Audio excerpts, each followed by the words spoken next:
Boa noite, graça e paz esteja sobre a sua vida, sobre a sua casa, sobre a sua família. Sejam todos muito bem-vindos em nome de Jesus, em nome de Jesus.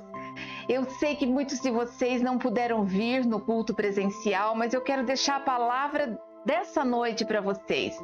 E que o Senhor venha preparar o coração de cada um, que o Senhor abra espaço, no seu coração, no seu entendimento, para que você guarde essa palavra e coloque em prática tudo aquilo que o Senhor for ensinar nessa noite.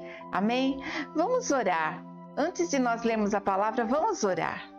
Senhor, nós apresentamos as nossas vidas diante do teu altar e te pedimos perdão por toda idolatria, por toda corrupção, feitiçaria, roubo, prostituição, apostasia.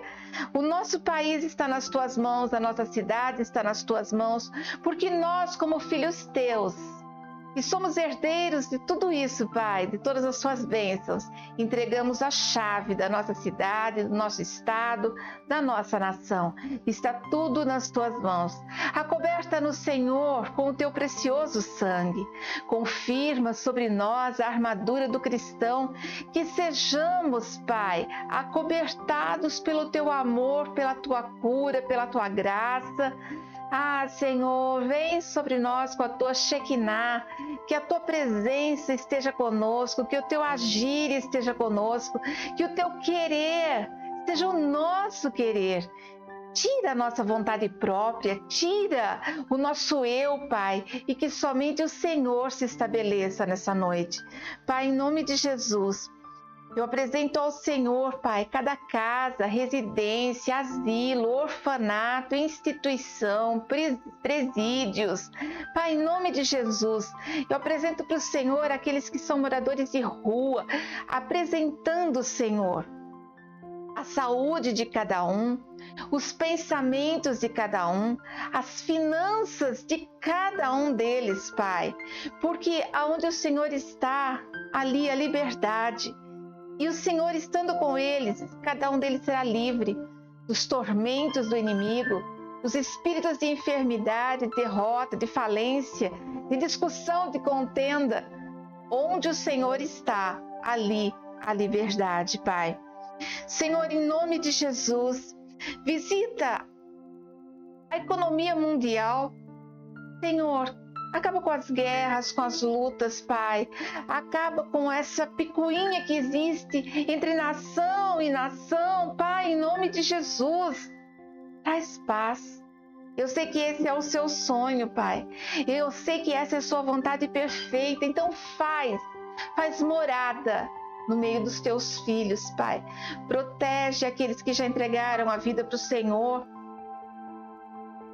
Ai, Deus, nunca vivemos tão perto do que é uma igreja perseguida. Senhor, eu sei que no final existiriam lutas. Eu sei que nós estamos cada dia mais próximos do fim. Então não deixa a gente ser hipócrita, achando que dá tempo de fazer mais um pecadinho, porque amanhã eu me arrependo. Ajuda-nos, Senhor, a não sermos hipócritas a ponto de pensar que coisas mal resolvidas se resolvem mais para frente. Conversas que não foram ditas, eu falo depois.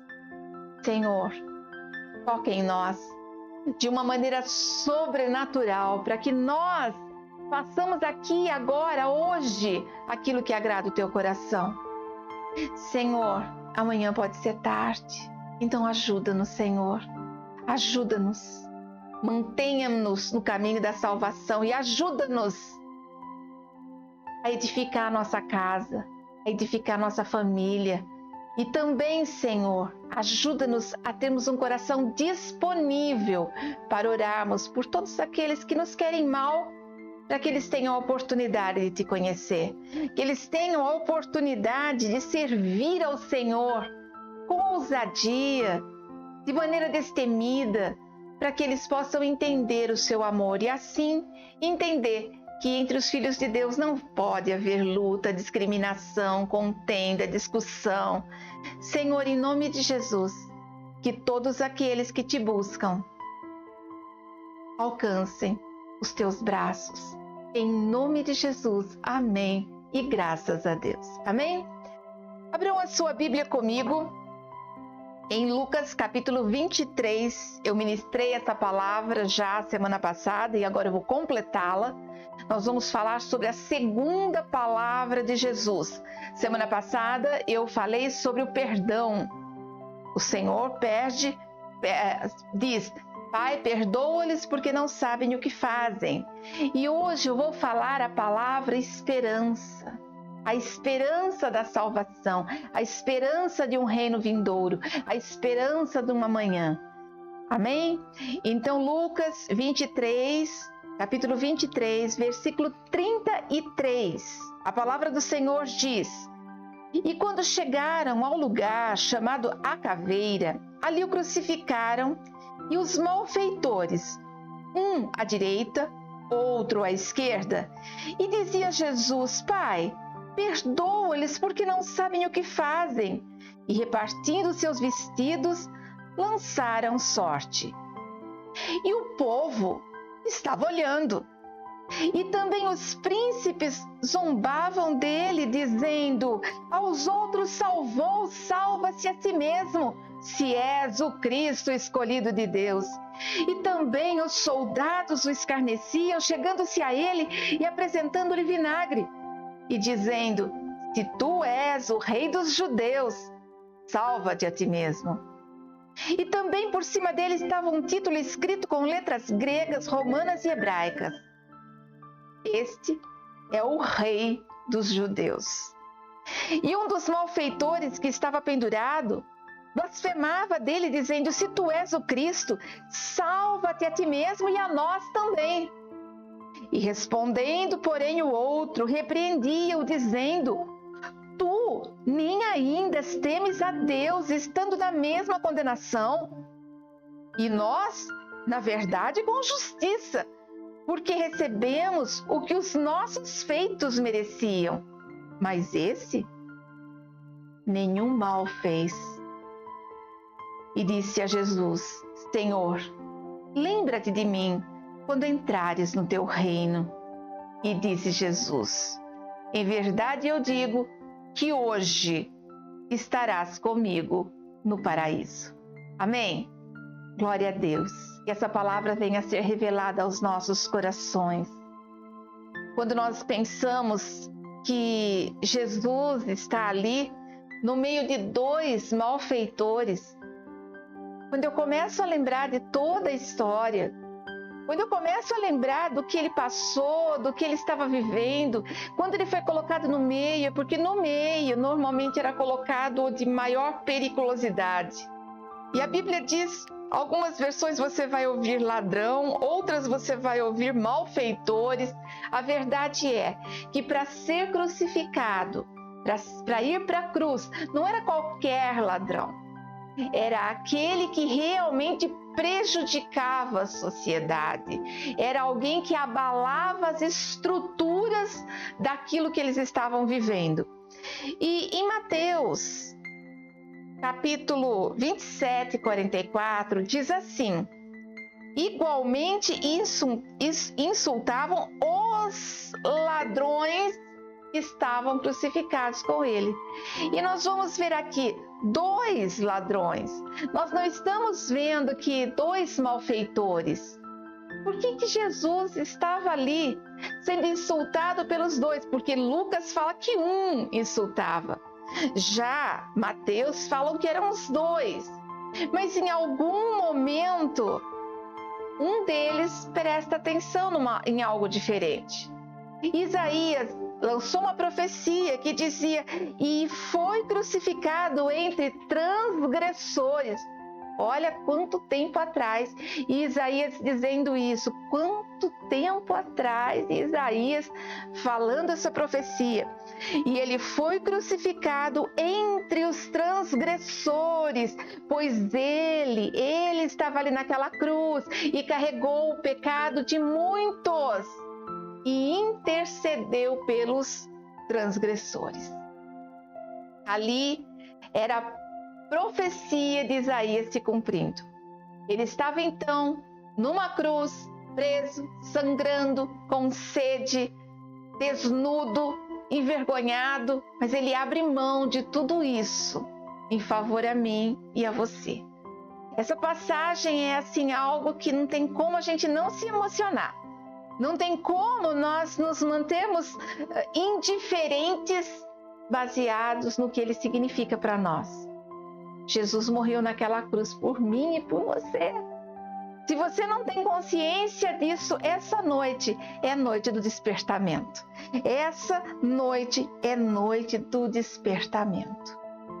Mas eu vejo que um zombava dele. Primeira coisa que eu prestei atenção no texto é assim, olha, as pessoas, o povo em si, estava olhando a situação.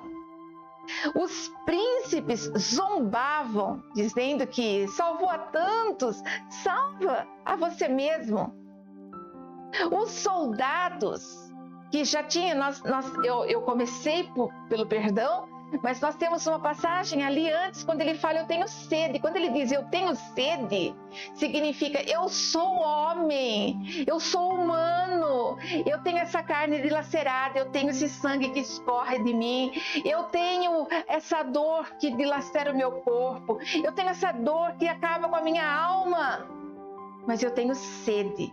E aqueles soldados levam, em vez de dar água para ele, pega uma esponja e coloca essa esponja no vinagre e dá para ele essa esponja.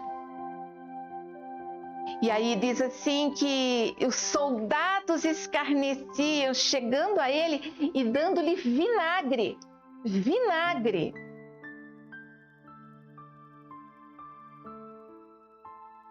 E dizendo, se tu és o rei dos judeus, salva-te a ti mesmo. Ou seja, ele estava ali, ouvindo de todos os lados. De repente, Deus ficou em silêncio. Virou seu rosto para não ver o sofrimento do próprio filho. Jesus está ali dizendo o quê? Oh, e agora? Tá difícil aqui, né? Eu tenho sede, me dão vinagre. Eu estou passando por isso, estou passando por aquilo. Mas Jesus só tinha um foco. Que cada um de nós fôssemos salvos, libertos, perdoados do nosso pecado.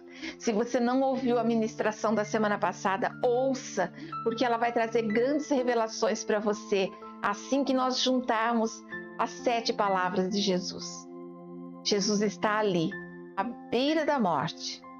À beira da morte. E ele olha, ele está ali já meio zonzo, pelo tanto que perdeu de sangue, por tudo aquilo ali. E nós vemos que no meio deles, 2 pessoas que também eram ladrões, malfeitores, salteadores, e eles estavam ali, e um dizendo para o outro, e os 2 ali, salva-te a ti mesmo. Mas um, especificamente, que foi quem Lucas quis relatar, ele diz assim, salva-te a ti mesmo e também a nós. Ou seja, eu quero para hoje, já que você vai descer daí, desce, mas leva a gente junto. Já que você vai de uma maneira transcendental descer dessa cruz, seu corpo vai ser sarado, curado. Então a gente também quer isso. Também zombando de Jesus.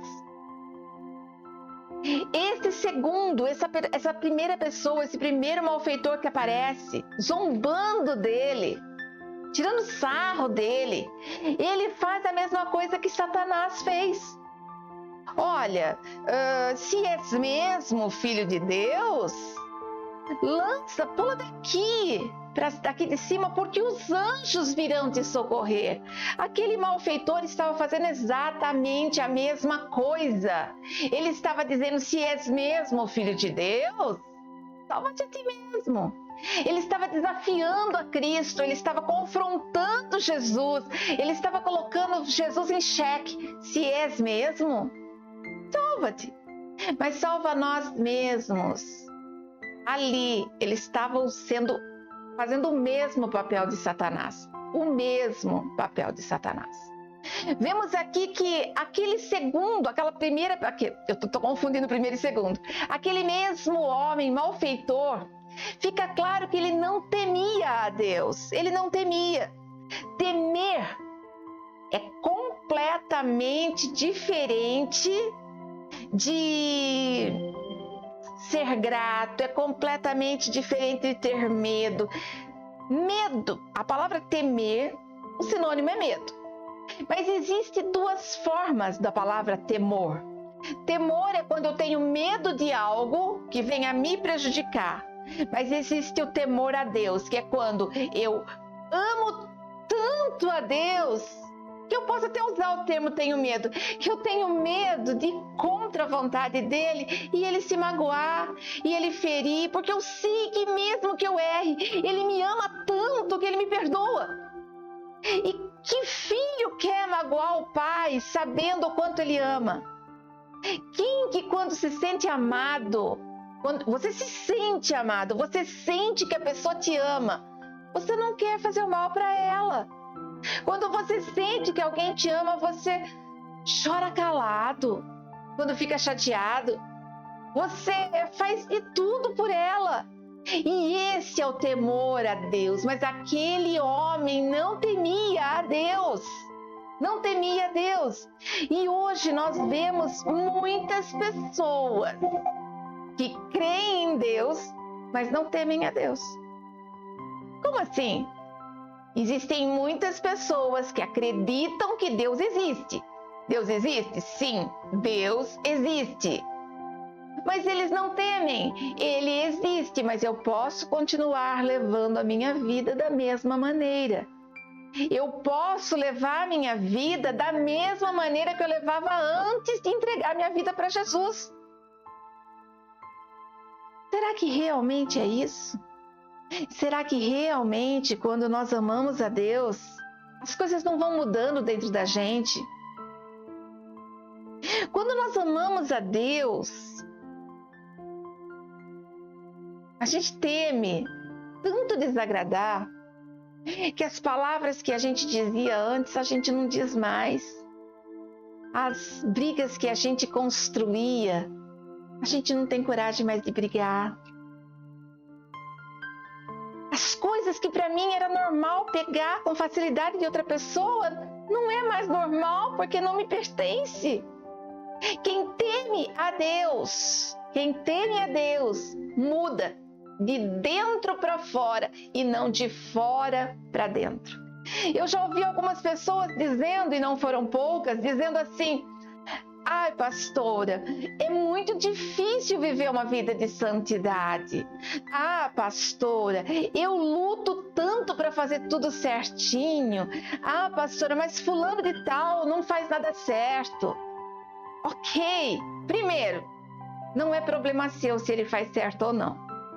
E segundo, você não faz sacrifício para fazer a coisa certa. A coisa certa, ela está dentro de você, porque o Espírito Santo está dentro de você, porque Deus te ama. O Senhor te ama.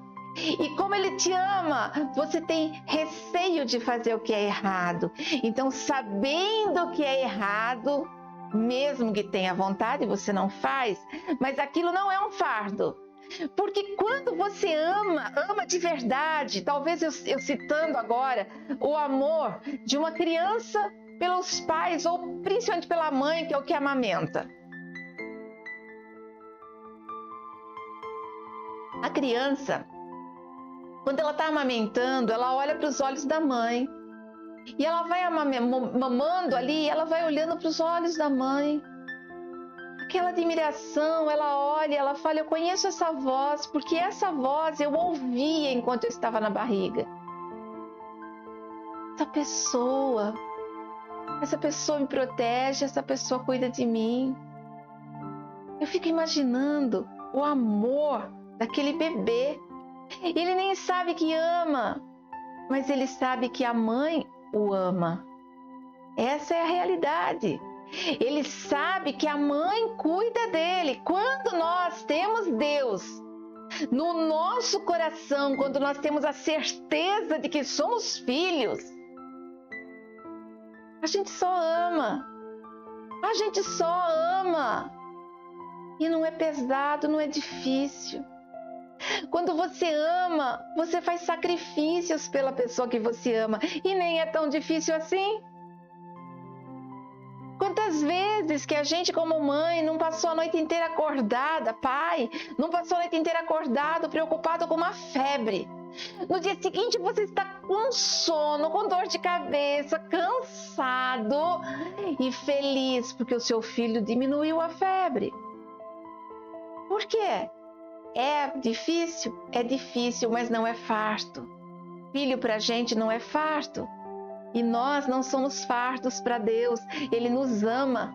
E como Ele nos ama, nós temos o mesmo amor por Ele, que não se compara. Mas aqui eu vejo um homem que não temia a Deus. Ele acreditava que Deus existia, mas ele não temia a Deus. Outra coisa que eu percebi é que assim, ele não reconhecia seus erros. Porque o que foi que o outro disse? O outro disse assim, primeiro, tu nem temes a Deus, estando na mesma condenação. Ou seja, as palavras dele diziam assim, eu não tenho problema, eu não tenho erros, eu não tenho pecados. Eu e você, Jesus, nós somos iguais. Nós somos iguais. Peraí, todo pecado tem consequência. Isso você não pode dizer. Deus perdoa todos os pecados, mas todos os pecados têm consequência. Eu estou casado, traio a minha esposa, engravido outra mulher. Aquele filho é uma consequência que vai andar comigo pelo resto da vida. Aquela outra mulher também, mesmo que eu não a engravide, pelo resto da minha vida, se eu encontrar com ela, me arrepender, voltar para minha esposa, se eu encontrar com ela ou se a minha esposa encontrar com ela, vai mexer, vai estremecer. É uma consequência. Pecado, o Senhor perdoa. Então eu cometi adultério, eu peço perdão a Deus, eu peço perdão à minha esposa, eu sou perdoado. Mas tem consequências. Aquele homem, ele poderia assim ter... vai aí, salva a gente também. Salva a gente também. E aquele outro que estava do lado de Jesus, ele diz assim, nós estamos na mesma condenação. E ele completa, nós, na verdade, merecíamos passar por isso. Mas ele olha para Jesus e diz, ele não fez mal nenhum. Então nós vemos que um poderia receber a palavra de esperança da salvação, mas o outro, ele estava completamente perdido. Ele estava defendendo seus direitos. Eu tenho razão. Eu não quero saber a opinião de Deus, eu não quero saber a opinião das pessoas, eu não quero saber nada. Eu sei que eu tenho direito e eu quero. Salva você e salva a mim também. Eu tô de boa aqui. Salva a mim também. Outra coisa que ele faz é que... tem mais um detalhe que eu lembrei, de coisas que a gente ouve. As pessoas pecam, se arrependem, entregam a vida para Jesus. Tem consequências. E daí as consequências que ela vive, ela coloca a culpa em Deus. Você já prestou atenção nisso? Deus não me ouve. Mas eu me converti, olha só. Não tá fácil para mim. Que Deus é esse que a gente entrega a vida para Ele e continua sofrendo? Tem consequências, tem doenças que você carrega no seu corpo que é consequência do que você fez lá atrás. É assim que funciona. É importante que você pense nisso. E outra coisa que eu prestei atenção desse homem é que ele não reconhecia a inocência de Jesus. Ele olha para Jesus como se fosse igual. Ele olha para Jesus, tipo assim, ele está morrendo nesse lugar, mas não tem nada a ver. Ele fez porque fez. ele não reconhece Jesus como Filho de Deus. Ele não reconhece Jesus como um homem que está ali pagando pelo pecado da humanidade. E para completar a história desse malfeitor, eu vejo que ele era imediatista. Como ele não reconhece Jesus, como ele não reconhece seus erros, como ele zomba de Jesus, ele continua zombando. Ele era imediatista. Eu não estou preocupado com o que eu vou viver além da vida. Eu quero ser salvo agora. Desce daí, Jesus. Salva-se a ti mesmo e a nós também. Eu quero agora. E eu quero entrar num parênteses com você que é muito importante você prestar atenção. Hoje, a geração minutos, segundos, a geração miojo que estamos vivendo, as pessoas querem a bênção hoje. Eu vou dar um exemplo para vocês. Muitas pessoas estão indo nas igrejas. Eu tenho amizade com muitos pastores de linha tradicional, pentecostal, neopentecostal. E um dos maiores desafios dos pastores é manter a pregação da palavra de Deus. Não fugir da palavra de Deus. E essa quarentena me fez refletir muito sobre isso. Porque até inclusive faz umas 3 semanas eu conversei com um pastor amigo nosso que tinha uma igreja enorme. E a igreja dele, depois da quarentena, voltou, alguns ficaram em casa, agora já voltou tudo normal. E a igreja dele, a igreja dele, quando eu falo que tinha muitos membros, tinha quase 500 membros. E eles voltaram agora, e ele falou assim que na igreja dele hoje não vai mais do que 30, 40 pessoas. E ele não sabe mais o que fazer. Como que palavra ele prega para chamar de volta aquelas pessoas? E eu me coloquei no lugar dele, porque quantas vezes que eu já não pensei a mesma coisa. Senhor, me dá uma palavra que realmente chame a atenção, que desperte a atenção das pessoas, que elas tenham vontade de ir para a igreja. E eu não fiz essa pergunta para Deus uma vez só, não. Foram muitas e muitas vezes que eu perguntei isso para Deus. Por quê? Porque a gente quer que as pessoas tenham vontade de buscar a Deus. E nesse grupo, onde esses pastores, nós fazemos parte desse grupo, um pastor tradicional respondeu assim para ele: irmão, você quer mais pessoas com qual objetivo? E ele falou assim: porque a palavra de Deus diz que nós precisamos angariar almas para Jesus, nós precisamos saquear o inferno, povoar o céu. E aquele pastor respondeu assim para ele: os 40 membros que estão indo são tementes a Deus? Esses são. Os 40 membros da sua igreja, eles vivem a palavra? Vivem. São pessoas íntegras. E aquele pastor respondeu, esse pastor que eu estou falando tem quase 80 anos. Ele respondeu: então essa é a sua igreja. Essa é a igreja que o Senhor deu para você. Por quê? E eu fui ouvindo aquela conversa, entrei, participei de algumas coisas, mas eu entendi uma coisa, porque no meio dessa conversa estão, acho que quase, deve ter mais de 100 pastores nesse grupo. E nós conversamos quase todos os dias. O que eu entendi? Hoje em dia, essa geração quer a salvação para hoje. Eu entrego a minha vida para Jesus, eu estou salvo, eu não preciso me preocupar com o amanhã, não preciso me preocupar em sair da vontade minha, da vontade do mundo. Eu posso viver a vontade que eu quero, fazer o que eu quero, porque eu estou salvo. E porque Deus me ama. Quando nós pensamos nisso, eu queria que você prestasse atenção. Quantas pessoas pessoas que você conhece que já disse para você assim: eu vou viver minha vida. Quando eu tiver velhinho, eu entrego minha vida para Jesus. Se um dia eu for para um leito de morte, eu entrego minha vida para Jesus. Do contrário, não. Nunca vou me esquecer de uma menina que eu atendi, que eu falei para ela como funcionava e ela falou: espera um pouquinho. Você quer dizer que eu ser crente, eu não vou poder mais sair com os meninos?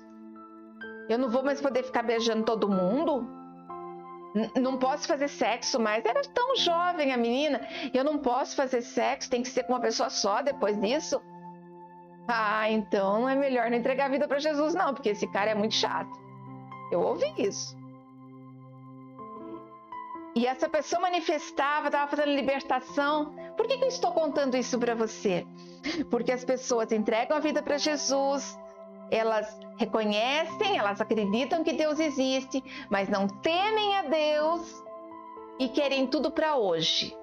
Então a maioria das pessoas vão para os cultos, cobrando louvores agitados para que elas possam movimentar o corpo e sentir. As pessoas estão muito mais interessadas em sentir no corpo o culto, a palavra de Deus, do que sentir na alma e guardar no espírito. Infelizmente estamos vivendo isso. Eles querem apresentação, show, luzes, câmera, ação, dança. Eu não sou contra nada disso. Mas o que está no coração? Ah, não, eu gosto disso, mas meu coração é servir a Deus. Mas como é o seu servir a Deus? O seu servir a Deus é pedir algo e alcançar o milagre no dia seguinte ou na mesma hora? O seu crer em Deus é na hora da tristeza, do choro, ter certeza que Deus existe? Ou você fica pensando na sua morte, que você queria ir embora? Quem teme a Deus, quem busca a Deus, está alegre, porque entra dentro de uma igreja para ele adorar a Deus. E o que Deus faz para ele é no dia a dia. No passado, as pessoas queriam ir para a igreja todos os dias da semana. Eu lembro que eu morava praticamente do lado de uma Assembleia de Deus, ainda na adolescência, e aquelas meninas iam todo dia para a igreja. Segunda-feira era o único dia que a igreja ficava fechada. Eu falava: gente, que fanatismo é esse? Que fanatismo é esse? Por isso que crente tem lavagem cerebral. Não faz outra coisa sem ficar dentro da igreja. E eu percebi que do começo da nossa igreja até hoje, as pessoas hoje querem ir no culto de domingo. Não cobram mais nada. E se você dá, os dias da semana ficam vazios. São aqueles 3, 4 que acompanham a gente. Por quê? Porque é uma geração instantânea. Não vai para a igreja para adorar a Deus. Vai para que Deus trabalhe na vida dele. Quando nós adoramos a Deus, é um preenchimento automático. Quando nós adoramos a Deus, nós somos igual aquele cano de PVC que enche de água, passa água. Enche de água, passa água.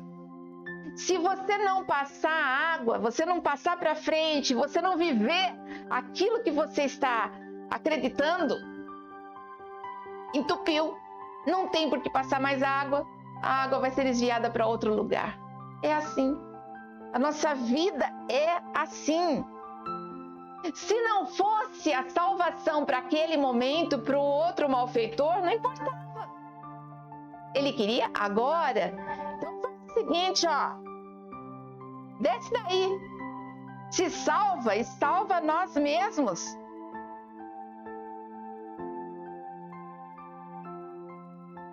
Se tu és Cristo, salva-te a tu e a nós.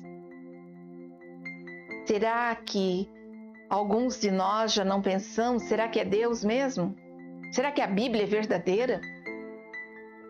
Será que existe realmente algo que isso daqui está nos prometendo e é real?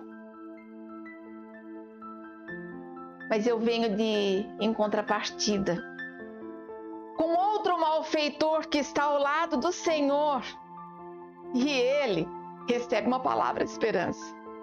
Por que ele recebe essa palavra de esperança? Primeira coisa, porque ele reconhece que é justa a condenação. Ele assume os seus erros. Ele assume que ele errou, ele merecia estar passando por aquilo. Ele tinha humildade. Nós precisamos reconhecer o nosso erro.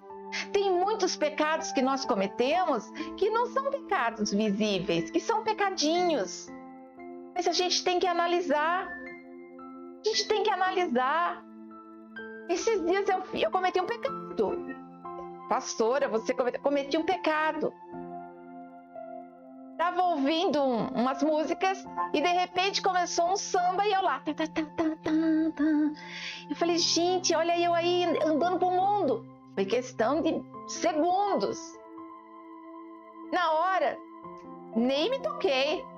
Foi só no sapatinho e acabou. Voltei pro louvor. Eu gosto de... Eu vivo os louvores, tá? Eu vivo as músicas. E eu não ponho música secular. Não ponho. Não ouço mesmo. Se eu sei que desagrada a Deus, eu não tenho por que fazer. A não ser quando eu estou em algum lugar e acontece. Mas eu não faço.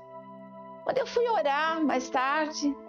E eu fui lá falar assim, Senhor, perdoa pelos meus pecados conscientes, perdoa pelos meus pecados inconscientes. Na hora que eu falei assim, Deus falou assim, eu não quero que você peça perdão no genérico. Dá nome aí, o que você aprontou? Deus, eu dei uma sambadinha hoje. E aí, Senhor, me perdoa, que realmente eu vacilei. Eu não tenho que repetir músicas do mundo, eu não tenho que cantar músicas do mundo, eu não tenho que fazer isso. Perdão, Senhor. Porque se eu sou tua filha e eu quero te agradar, eu faço o que agrada ao meu pai. Se o meu pai diz que não é isso que ele quer, eu não tenho por que fazer. Eu não tenho por que compartilhar com ninguém isso, eu não tenho. Eu tenho que viver para agradar a Deus. Essa é a palavra certa. Ele reconhece com humildade, ele vê o erro dele e assim que ele percebe que o outro continua zombando, ele para de zombar. Por que ele tem essa mudança? Porque ele escuta quando Jesus fala assim, Pai, perdoa-lhes, porque eles não sabem o que fazem. Imagina que ali... certa distância e ele está ali e ele escuta quando Jesus diz, e eu imagino que Jesus não falou tão alto porque a voz já estava fraca, mas ele ouve. Quando Jesus diz, Pai, perdoa-lhes porque eles não sabem o que fazem. E eu imagino ele ali também na dor, pensando assim, que amor é esse? Que amor é esse? Ele poderia dizer qualquer coisa para Deus, mas ele pede para Deus perdoar. Quem é esse cara? Ele não é desse mundo. Quem é esse cara? Quem faria isso de pedir para que perdoasse o pecador? Aquele que está se levantando contra ele. Jesus estava pedindo para Deus naquele momento, Senhor, perdoa a pastora Josiane, perdoa o pastor José Antônio, perdoa a Márcia, a Maria, a Joana, a Joaquina, perdoa. Eles não sabem o que fazem, eles não têm conhecimento, eles não entenderam ainda. Quem eu sou? E o que eu sou? E eu digo para você que quando Jesus diz isso, ele está dizendo inclusive para os da igreja, Pai, perdoa-lhes porque eles conhecem o Senhor, eles sabem que o Senhor existe, mas eles não temem ao Senhor, eles ainda não entenderam para que eu vim. Eu vim para que todos tenham vida e vida em abundância, mas eles não estão vivendo isso porque não estão se posicionando como filhos. Esse é o amor que Deus nos dá. E ele então reconhece a pureza de Jesus, ele reconhece a santidade, ele reconhece que Jesus é inocente. Naquela hora Jesus estava no nosso lugar ali, e aquele homem reconhece a inocência de Jesus. Ele está ali fazendo exatamente uma confissão de fé. Nós fazemos a confissão de fé onde nós dizemos assim: Senhor, perdoa os nossos pecados. Reconhecemos que somos pecadores. Tem até uma oração meio base, né? Perdoa os nossos pecados, reconhecemos que somos pecadores.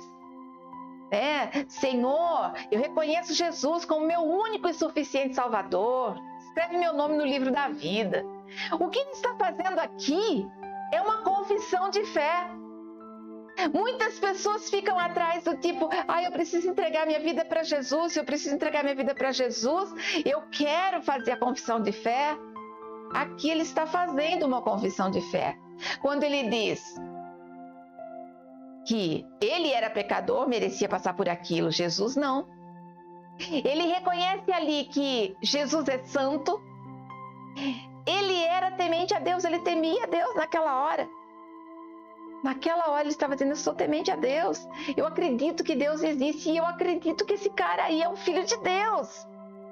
Aquele homem entendeu que o reino de Deus estava disponível para aquele homem que estava crucificado ali do lado dele. E ele não coloca a esperança dele no aqui e agora. Não. Sabe o que ele diz? Ele diz assim: Senhor, deixa eu virar minha página aqui.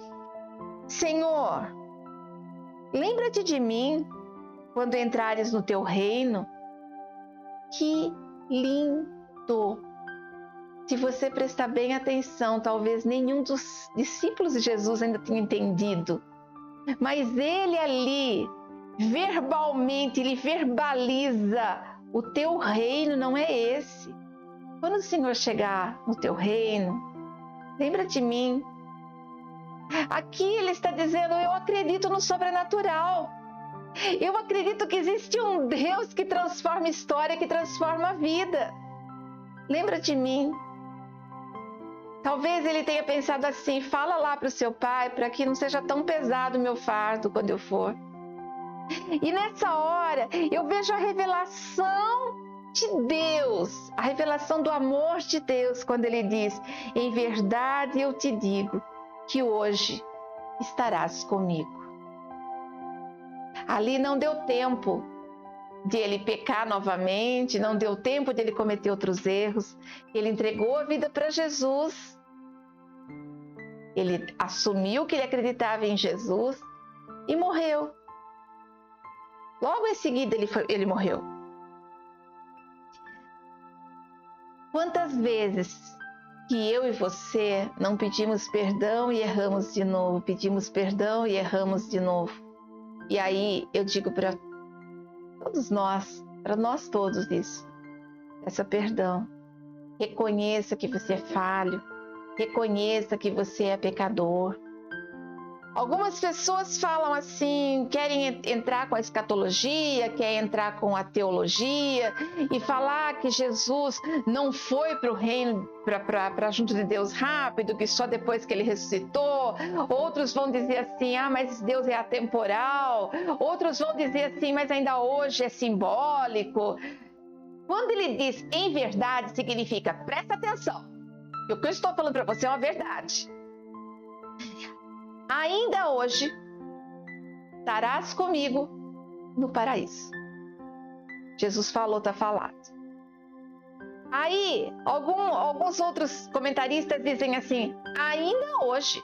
Eu estou te dizendo ainda hoje, em verdade te digo, ainda hoje, vírgula, estarás comigo no paraíso.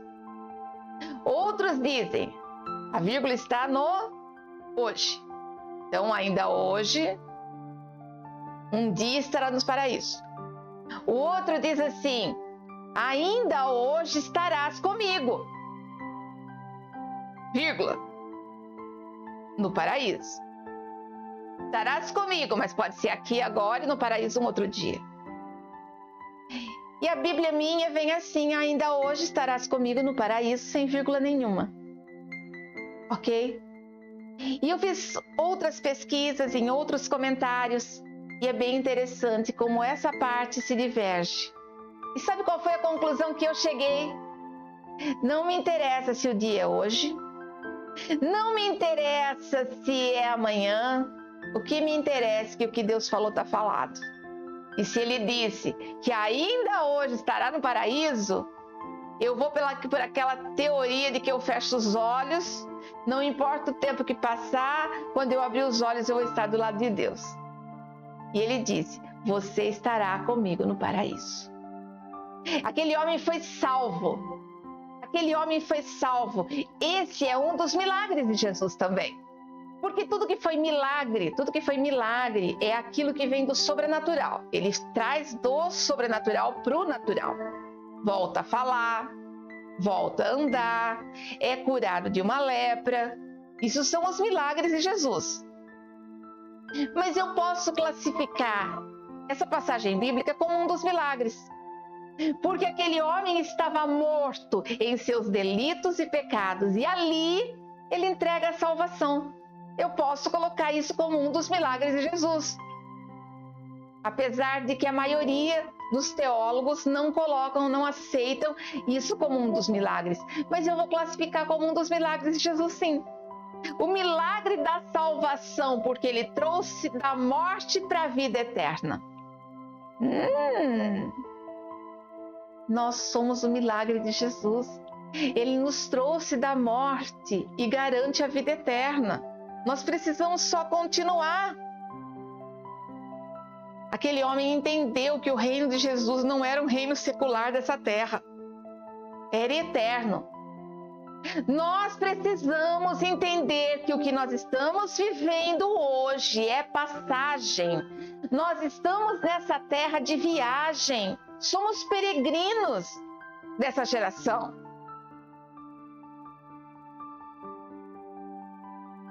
A nossa morada é o céu ou o inferno.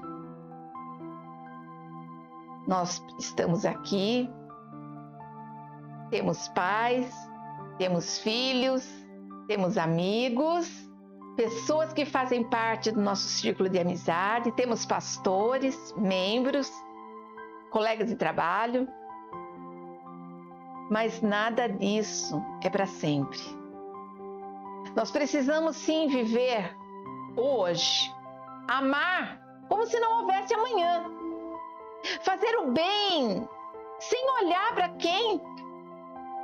Nós precisamos sim sermos pessoas melhores a cada dia, mas na certeza que mesmo que dias ruins venham, é só de passagem. É só de passagem. A nossa morada é no céu. Eu não quero ir para o inferno, porque quando acabar essa vida, eternamente eu vou viver. Ou em um ou em outro. E eu prefiro o ar-condicionado. Eu prefiro o vento natural.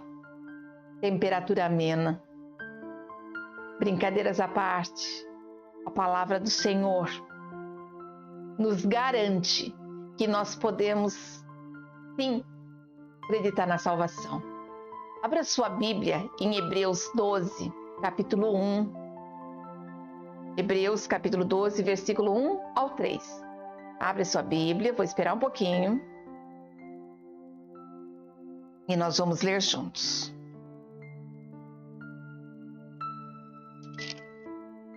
Hebreus, capítulo 12, diz assim: portanto, também nós, uma vez que estamos rodeados por tão grande nuvem de testemunhas, livremo-nos de tudo que nos atrapalha e do pecado que nos envolve. Nós estamos tão rodeados de informações, a gente tem que se livrar de tudo isso. Tudo isso. E corramos com perseverança a corrida que nos é proposta. É a corrida da vitória. É a corrida de filho. É a corrida daquele pai que abre os braços e o filho vai correndo e o pai cata no colo, joga para cima, mas garante que segura.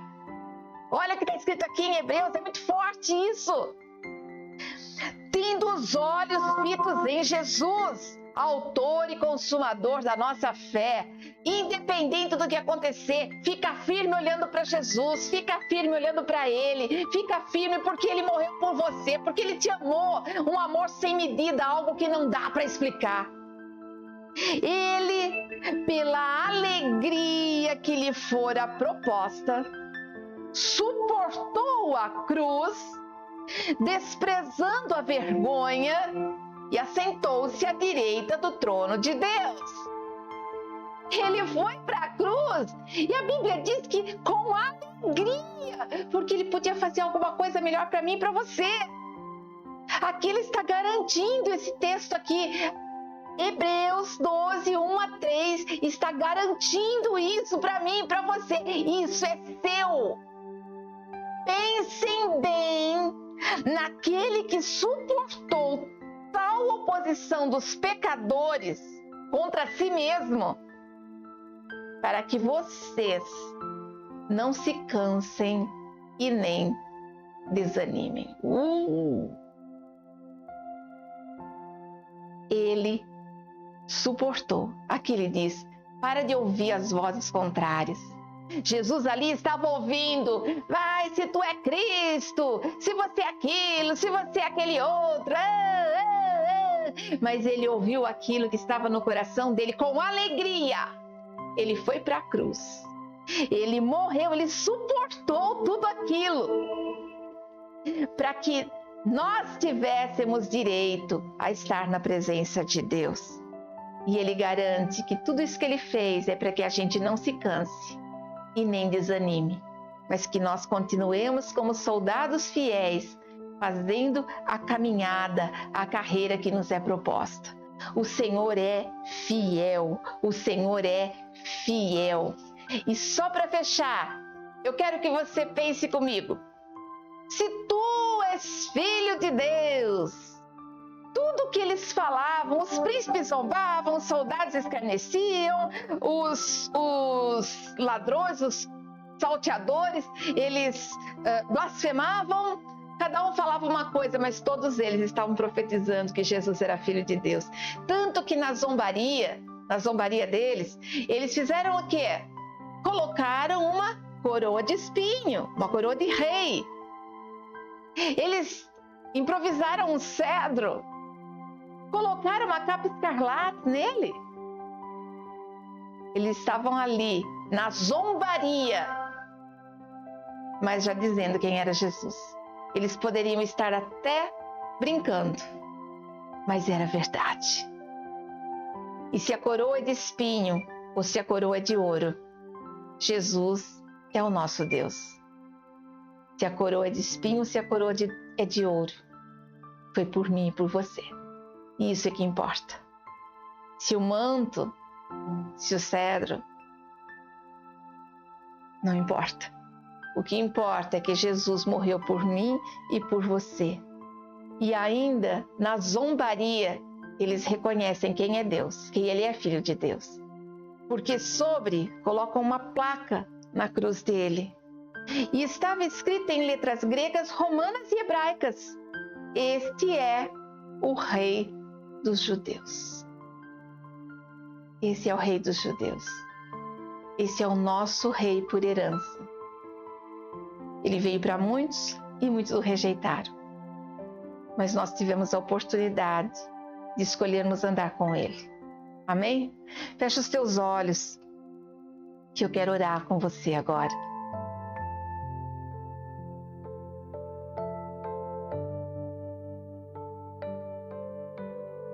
Oh, Paizinho maravilhoso, mais uma vez estamos reunidos em Teu nome. Eu espero que o Espírito Santo tenha levado a palavra que foi ministrado para que cada um receba de acordo com o que precisa, Pai. Senhor, em nome de Jesus, eu te peço que visite os corações, que essa palavra de esperança, esperança da salvação, esperança do renovo, esperança de um dia novo, Pai, venha sobre a vida de quem me ouve agora. Que todos sejam alcançados pela Tua graça, pela Tua misericórdia. Senhor, Em nome de Jesus, faz tudo novo na vida daqueles que o buscam. Paizinho, em nome de Jesus, eu sei que tudo que o Senhor faz é bom, tudo que o Senhor faz é perfeito.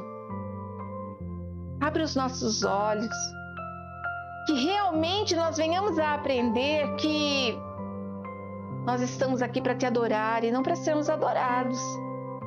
Nós estamos aqui para te adorar e não para exaltarmos o nosso corpo. Nós estamos aqui pelo Senhor e não por nós mesmos, porque quem cuida de nós é o Senhor.